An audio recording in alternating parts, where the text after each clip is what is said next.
As a creative aspect, TV is one of the best things that we do as a species. Along with music and film and books, they bring out the best creative of all of us. They entertain and they bring so much joy to many. They invoke emotion and enable us to feel things that we bury sometimes deep down. That's what this podcast is for. Welcome to A Million Little TV Shows. This is what I call the breakdown while I break down. Each week I will go through a different TV show, a different season of that TV show, and different episodes of that show. And I will break down not only emotions, but I will break down stories from my life, and let you know why these TV shows mean so much to me, and why I believe that they are some of the most important shows out there. This podcast is here to highlight a lot of smaller TV shows, or TV shows that don't really get a platform, because we know of a bunch of TV shows that get a multitude of different podcasts. Ted Lasso, Game of Thrones, The Office, they've all got several podcasts out there analysing all types of different things. But there's not many out there for the little guy, and that's what I'm trying to highlight. So each week I will go through a different show, different seasons, different episodes, and I will go across all different kinds of genres and different countries to bring you what I believe is some of the best TV out there. So I'm glad you're here with me. I'm glad you're here for this journey. And if you've watched the shows before and you wanted to come here and get an analysis on them and have someone go through them and pick out bits that you might have enjoyed, then I'm glad you are here. If, however, you have never watched the show and you just want to come and have someone talk in your ear about different TV shows, I'm glad you are here. But I hope that it inspires some people to go and seek out these TV shows. They deserve to be watched. They were made with love and care, and they are the same as this podcast, made with love and care. I am your host, Mike, and I will take you through every adventure, every horror, every piece of drama, and I hope that you enjoy the show. Hello there, and welcome back to this A Million Little TV Shows podcast. This is now episode 12 of season 11, and today we're going to be getting back into Loudermilk. We're also going to be finishing Loudermilk because, unfortunately, this is the third season, and these are the only seasons that were put out there. Now, I have read elsewhere that this was meant to be a 7-season long arc, so again, I haven't watched this season, but I can only imagine what's going to happen. It's probably going to end on a decent cliffhanger and not really wrap everything up, which I would really like. Anyway, we will try and make do with what we've got, and hopefully it does end with a decent ending. I have also seen rumours that the rest of the cast and crew want to come back and film even just season 4 and carry it on, but they couldn't get a network to run the show, so unfortunately this could possibly be it. But I hold out hope. But of course, with most things, as soon as things get cancelled, people start picking up other work, and these things tend not to happen. So it would take a massive concerted effort for everyone to actually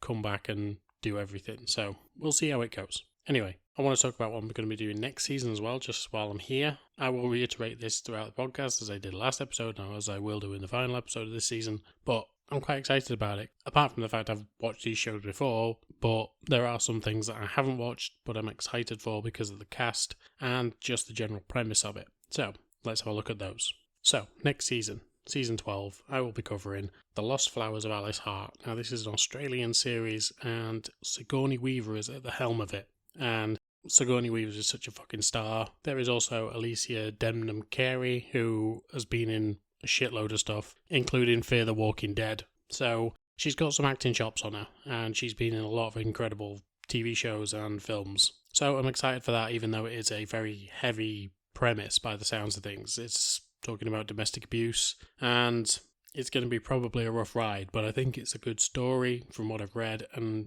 you know, I want to tell it. I haven't seen the show yet, but with cast members like that and the premise, I had to. I want to cover all types of TV, including the rough stuff at times. So we're going to be getting into that. Then we're going to be going on to a French series, which is in the French language as well, called The Bonfire of Destiny. Now, it is also called Le Bazar de la Charité, which I'm going to get absolutely killed by someone for that pronunciation, because I know that she listens to this and I know that she speaks French, and I've spoke to her about this, and she doesn't really like me talking like that, but I don't care. She can come at me if she wants. But this show is about a 19th century fire that happened in Paris at a charity event, and then the aftermath of said event. So It's a really interesting concept. It's obviously got subtitles if you want to go watch it. It's so well acted and such a great show, so I really recommend going to watch it. Then we're going to go on to The Hunting Wives, which is Marlene Ackerman and several others. And this came out in 2025 and was one of those shows that if you saw it, a lot of people were talking about it. Very good, very sexy, and yeah, I just think that it blew my mind when I watched it, and I cannot wait to watch it again. So we're then going to go on to The Bates Motel, which is going to be a staple for this podcast for the next few seasons because, well, I fucking love the show, and it's basically the story of Psycho before Psycho, so the sort of pre-story, and just such an incredible show. So well acted throughout, and just a stellar cast again, and I love it so much that I had to revisit it when I was doing this podcast. Because again, it's one of those shows that appears on lists of some of the greatest shows of all time, but rarely gets talked about. So I'm going to do that. And since I've covered like Hannibal and things like that, why not cover this? And then finally, we're going to finish up our coverage of Friends from College.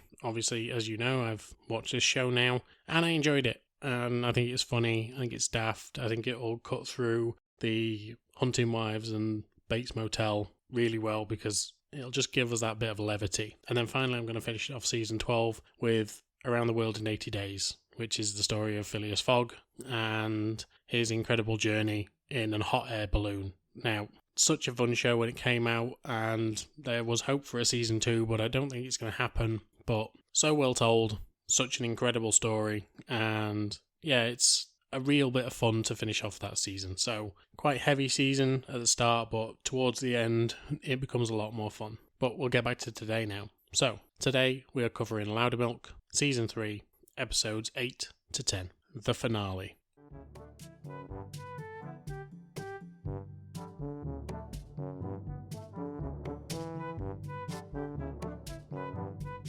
Episode 8, Resurrection Shuffle.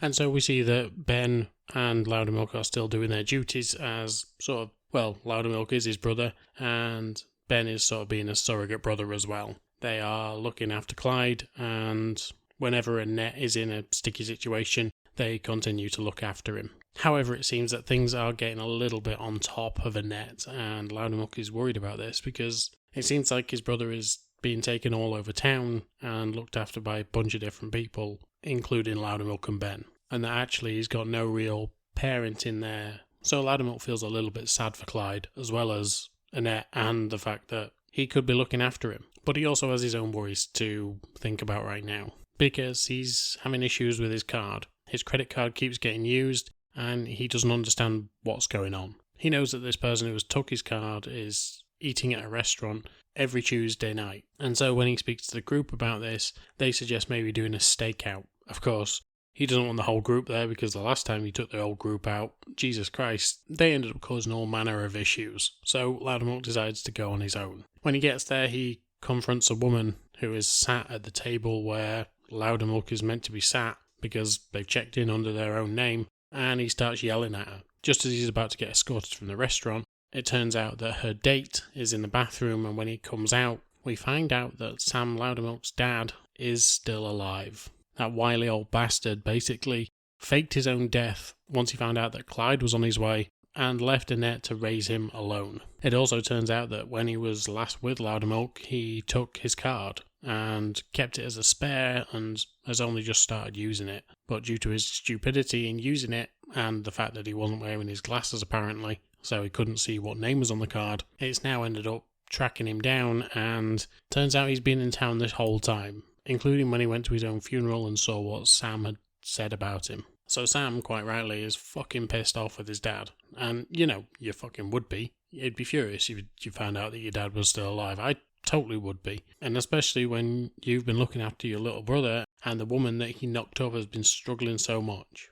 And yet, he has been nowhere to be seen. Loudermilk doesn't want to tell the group or anyone about what's going on because he doesn't want his dad in his life anymore. He basically tells him that he needs to be looking after Clyde and not him. Loudermilk's kind of done with it. He said his goodbyes all those months earlier, and now, if he is going to be anywhere in Loudermilk's life, it needs to be as a father to Clyde. But Loudermilk's dad just wants to be the player that he's always been. He wants to be the drain on Loudermilk that he always has been. And, when he talks about how he's been proud of his son, Loudermilk says that, what you're proud of? The fact that you damaged me so much that I became an alcoholic and a drug user. Like, Loudermilk knows that he is not fully to blame for everything, but his dad is a big factor in that, especially when it was his dad that started him drinking in the first place. However, when they end up having another session, a familiar face walks in who we haven't seen since season 1. You remember the guy, Tom, who was part of season 1, who basically faking it so that he could take over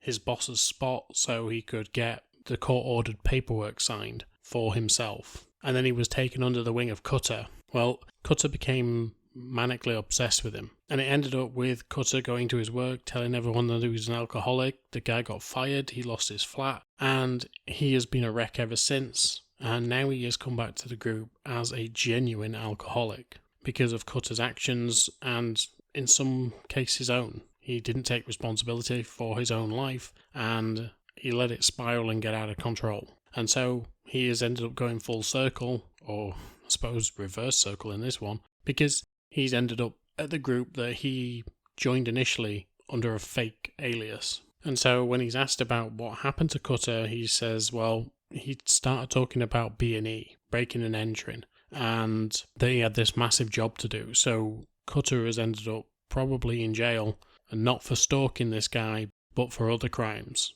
So he's currently out of Tom's life, but Tom is in a bad way. And so we begin to see that when it came to Cutter, who basically assigned himself to Tom, it turns out that Cutter wasn't ready to actually be an advocate for this guy. As for Loudermilk, as he finishes the session, he's packing away and in walks his dad. He asks if Ben's still around and maybe they could do a little team up on him and scare him, but Loudermilk's like, what are you doing here? I don't want you here, I don't want you hanging around. Like, I'd give you chance after chance. And his dad keeps telling him, look, I'm just asking for a second chance. And Loudermilk says, look, you've got a second chance, just not with me. Go and be with your other son, the one that you should be looking after right now because you are the one who is the reason he is here. Go look after him because I'm done with you. I can't do this anymore. You're the one who got me into the mess that I am now currently cleaning up. And as much as it is on me, it is on you as well. And I think sometimes we need that. We need to be able to cut off certain people from our lives because those people have toxic influences on us. I know when I did it with my dad, it was difficult, really difficult. We ended up in a screaming match with each other over the phone. And I was young, and the night that I did it, I had a fear that he was going to turn up at my house. And he was probably going to be pissed. And I had a feeling that me and him would probably get into it. And I didn't know how that would end. But I'm glad that that didn't happen, but I had to cut him off because of the way that he spoke to me, the way that he treated me, just wasn't right. Do I regret it? Sometimes. Sometimes I do. But I don't regret having the mental capacity to be able to do it. And so when Loudermilk walks away from his dad, I'm proud of him for doing so. And just when we think that the episode's going to end, we hear a familiar voice, or a mildly familiar voice, because Lizzie is waiting outside of the church for him, and she asks him if he wants to go for coffee with her, and we haven't seen Lizzie for a couple of episodes now, but we know the last time we saw her, Loudermilk gave her her old guitar, because he wanted her to start performing again, and wanted her to know that he was wrong for what he did before, and he's just trying to make things right.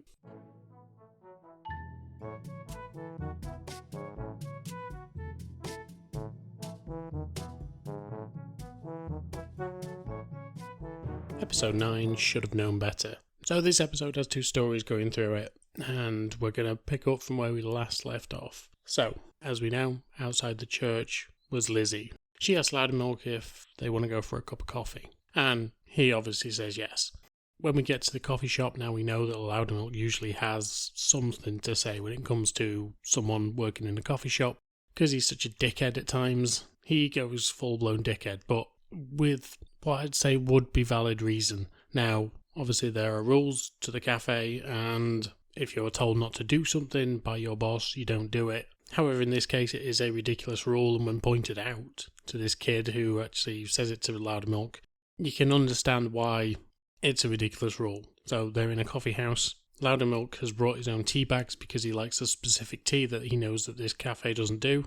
And so says, look, I'll pay for whatever coffee I need to pay for, but just give me hot water.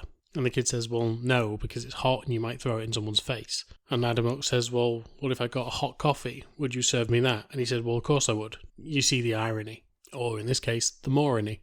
And yeah, it's one of those stupid rules that you kind of, yeah, well, we don't do that. We're not allowed to do that. But we can serve you something equally as bad that's flavoured. Like, it makes no sense whatsoever.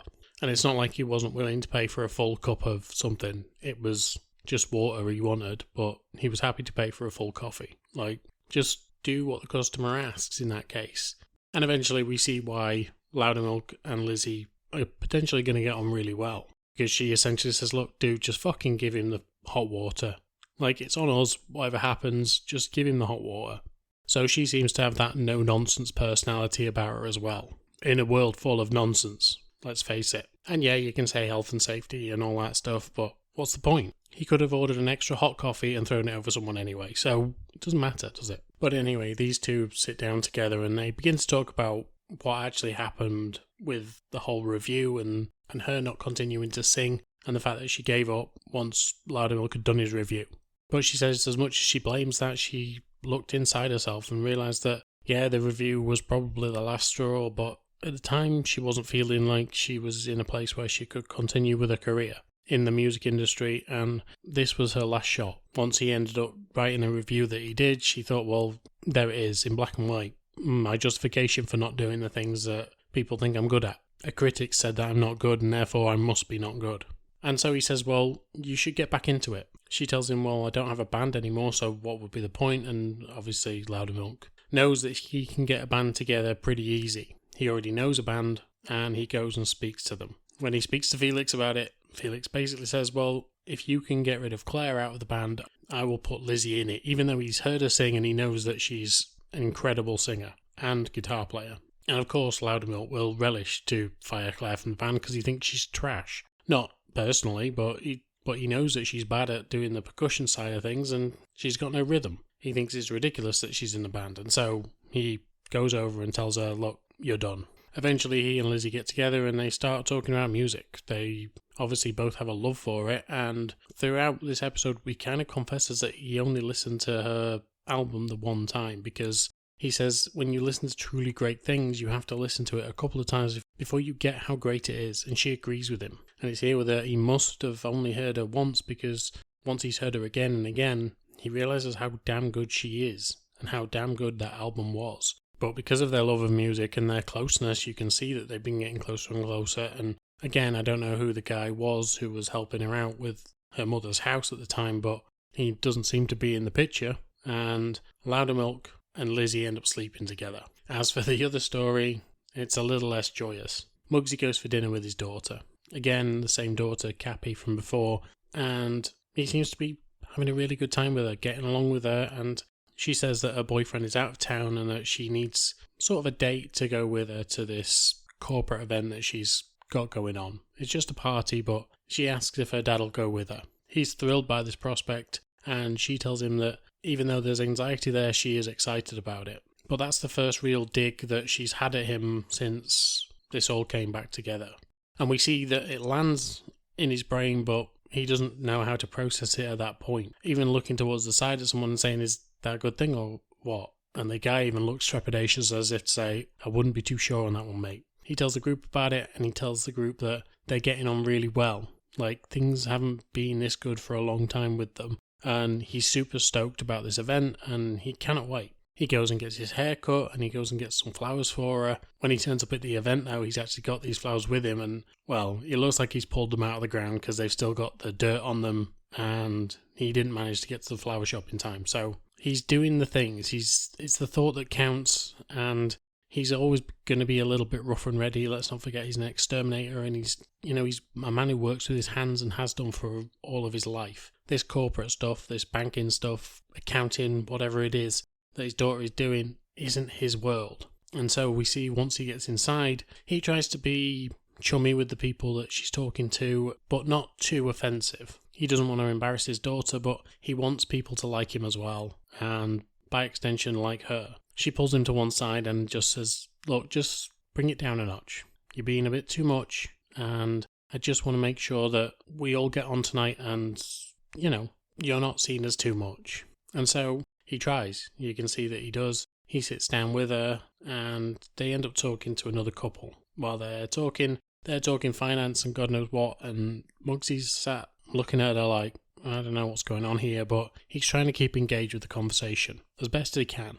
Eventually his daughter let slip that he was once a contractor doing construction and now he's an exterminator. Like I said, he's always worked with his hands. This corporate world isn't his world. And you can see that he feels a little bit overwhelmed when one of the people says, well, look at you looking after your dad after all that time that he's been looking after you. And you can see that he wasn't always there for her. And it was the alcohol that did it. And he's hurt by the comment and he feels that he needs to step away for a minute. But of course, the only place he ends up stepping to is the bar. The guy knows his drink order and gives him a soda water, but he says, no, I'd like a vodka, please. He doubles it up and then goes and hides in the toilets, which is obviously the sign of someone in crisis. If you're drinking and being sociable about it, then you don't go and hide in a bathroom. You don't hide away from the world to do the thing that you're ashamed of. He calls Loudermilk, but of course, as I just said, Loudermilk's having sex at this point and is nowhere near his phone. He doesn't trust anybody else other than Loudermilk to call, and therefore the inevitable happens. He drinks the double vodka, he goes back to the bar, he starts making excuses, things like, oh, well, I spilled the last one, but then makes jokes like, down my throat. And yeah, he's just getting worse and worse as the night goes on. And most of the time he's just hiding away from his daughter. It's not like he continues to go back to her and sit with her and drink, or just drink soda water. He's in and out of that bathroom as quickly as he is drinking. Later on in the night, we see him literally on the floor, puking up, and he's obviously had way too much by this point. One of the partygoers goes and gets Cappy. She comes in and she's like, come on, we've got to get you home. He keeps asking if she's angry at him, but she says no, she's not. Let's just get you home and get you sorted and get you into bed because you're in a right state. And we can see that she's probably done this several times before, because she takes him home, she puts him in bed, and he wakes up the next morning with quite obviously a hangover. But when he realises what he's done and he tries to ring his daughter, she just sends him a text saying, leave me alone, you disgust me. And it's such a shame because he was the one character in this that I was like, he is really growing. Roger's great. Most of the others are sort of background characters, apart from the new guy who's kind of annoying, and Tony, who is just going to be a dick forever by the looks of things. But Muggsy was really the one that was kind of, he's going to come out of this okay. And especially with the way that he was going with his daughter, but we know occasionally people fall off the wagon, and that sucks when it happens. It sucks when it happens to a character you really like. And when you see him take that vodka into that bathroom, you're just begging that he doesn't do it. You're begging that someone answers that phone, Ben or anyone, when Loudermilk is having sex. I don't care who it is. You just want someone to answer it, knowing that no one will. It's heartbreaking to watch because you're so into these characters now, and you don't want to see them lapse like this, and especially when you know that there's one episode to go, and there's no real redemption arc from any of this now. But let's see what happens.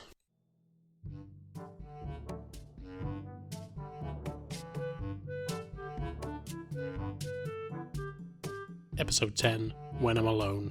Okay, so this episode feels like a real wrap-up of the actual series, and I don't know if they didn't know that they weren't getting another season after this, but yeah, this was good, I suppose, but leaves a lot of stuff hanging up at the end. So let's just get into it. Loudermilk comes back from his night with Lizzie. Ben questions him about it, and he just says that he was just staying over there for a while. However, Annette has been over, and she has left Clyde with them. So Ben is currently looking after Clyde, because apparently she had something to do in town. However, only moments later, Loudermilk's dad turns up and scares the shit out of Ben, because, let's not forget, Ben doesn't know that Loudermilk's dad's back, and neither does Claire. So he manages to scare both Ben and Claire in this very same episode with the same thing.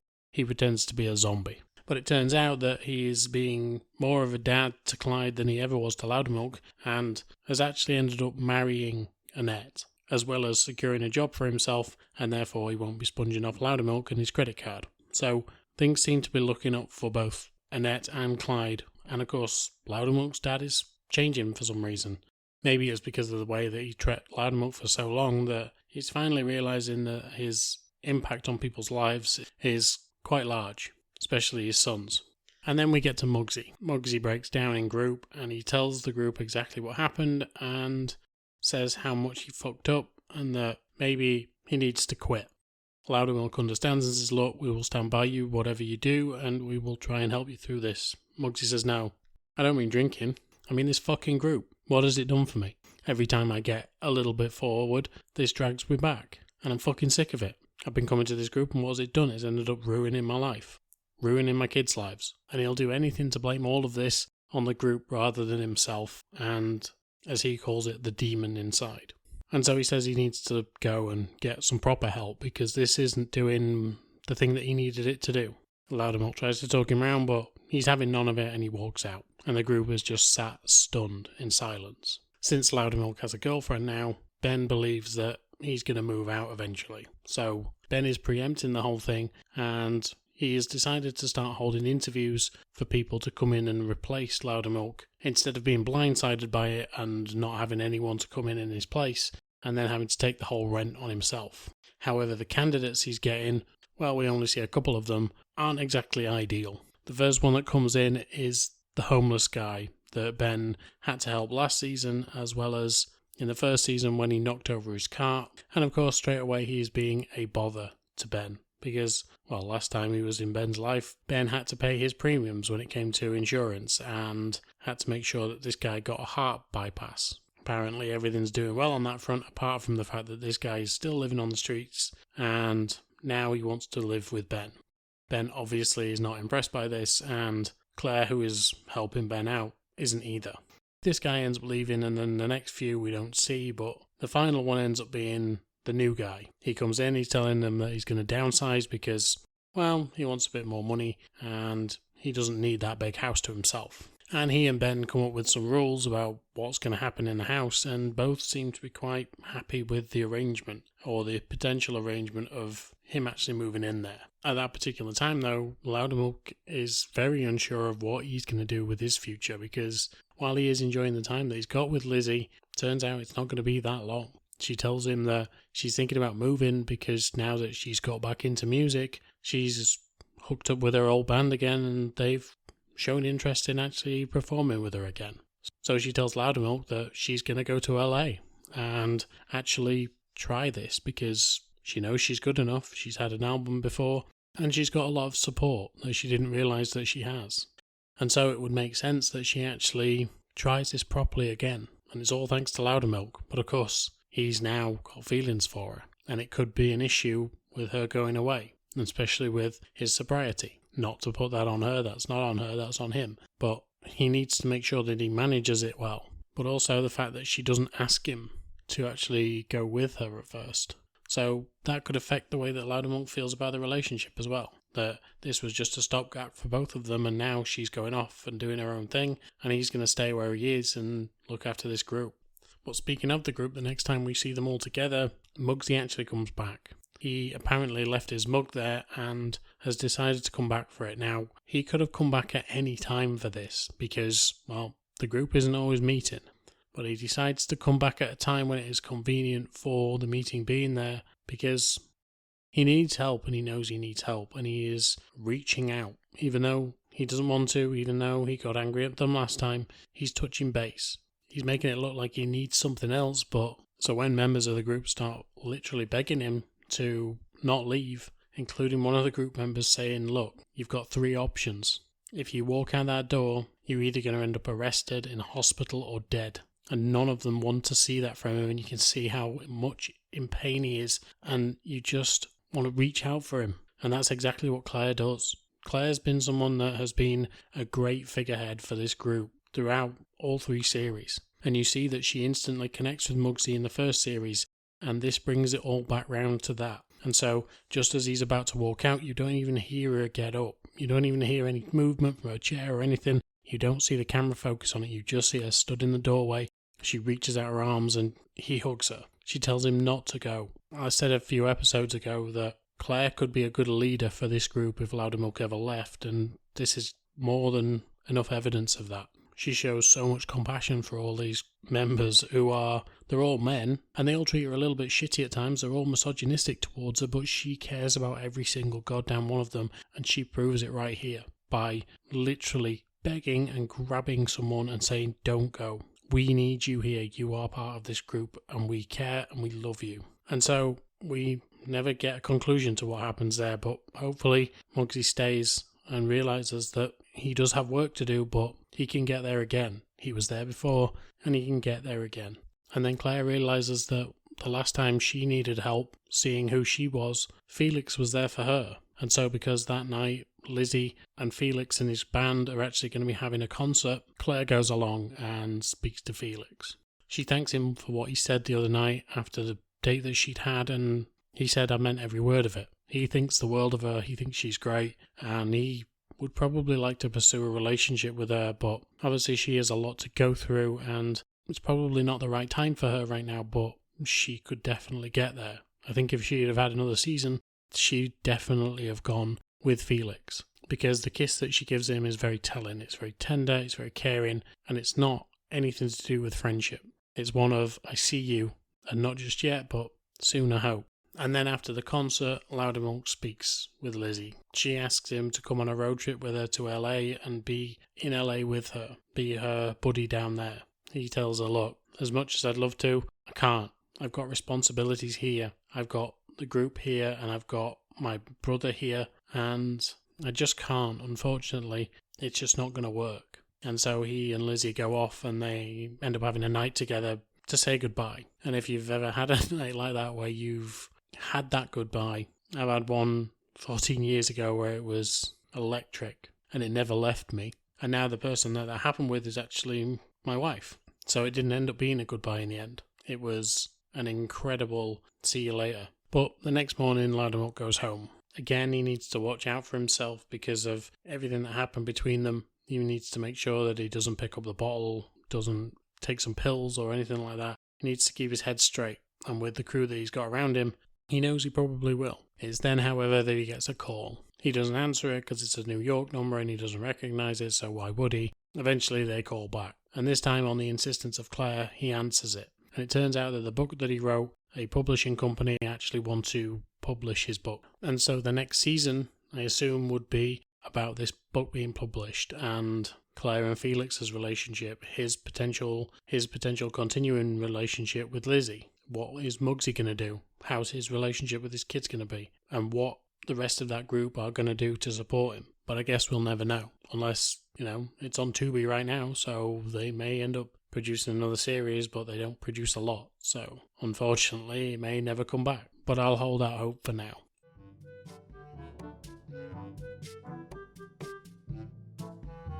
So, there it is, done. Finished with. Loudermilk's gone. And I think it was just such an incredible run throughout the actual show that it's a shame that it hasn't gone any further. I always say usually 3 seasons is enough, but if they were planning for a 4th, and it looks like they were, we should have been allowed the 4th. Regardless of numbers, just give us a proper wrap-up. If a show tanks within the first week or 2 weeks or whatever, okay, fine, let it go. But you've done 3 seasons, you might as well have just done a 4th. And at least told them, look, you wanted 7, we're going to give you 4. Wrap it up next season, make sure everyone gets a happy ending, and just have done with it. But to leave on certain cliffhangers, to leave certain characters, Muggsy especially, a character who throughout the show, and especially this season, has really developed, really come along, to have him have that fall off the wagon and then not be able to show the rebuild of him really fucking sucks. But the show has been so funny. Loudermilk, I'm pretty sure I saw some clips of him when I was actually going through social media and things like that before, and not knowing what the show was, not knowing who the character was, and thinking it was funny. And then when someone said to me, go watch this show, and I did, and it's hilarious. But also it gives a real meaning and makes you appreciate what these people do for each other.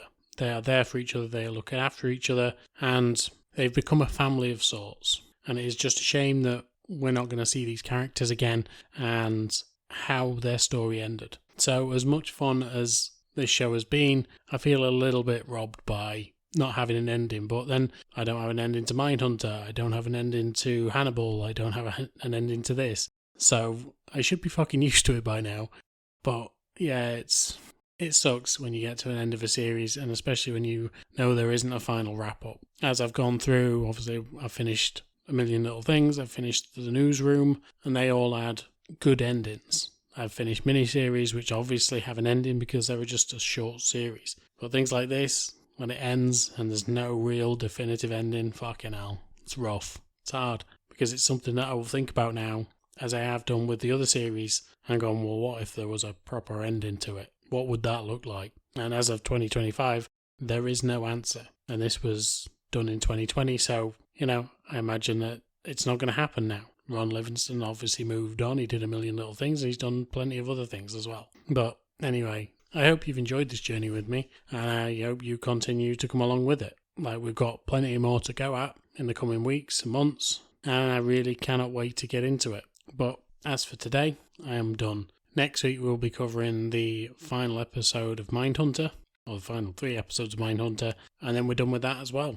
And as you know, we've got a list to go at, so I will be picking up 5-6 new shows next season. Some of them will be just miniseries, some of them will be continuing. Things like Bates Motel will definitely be continuing. It's 5 series arc, so that will be all the way through. I've got more and more things coming up that are full series, things like Physical, which I have only seen the first 2 series of that. That's going to come down the line. So there's plenty of stuff to come back to. There's new stuff, old stuff, and just an appreciation for TV that I really enjoyed but never feel gets enough love. So I'm done for today. I hope you're all doing well out there, but until next time, I will speak to you soon. Bye. As always, thank you for listening to this podcast, and you could really help me and the podcast by giving a like, share, subscribe on all major platforms that you listen to podcasts on. As an independent podcaster, this will just help me exponentially when it comes to actually doing more things with this podcast. I truly do enjoy this, and I absolutely love revisiting these TV shows with you guys. So any engagement from you is always welcome, and I will try and listen to all of you when you give suggestions or just tell me what you think about the podcast.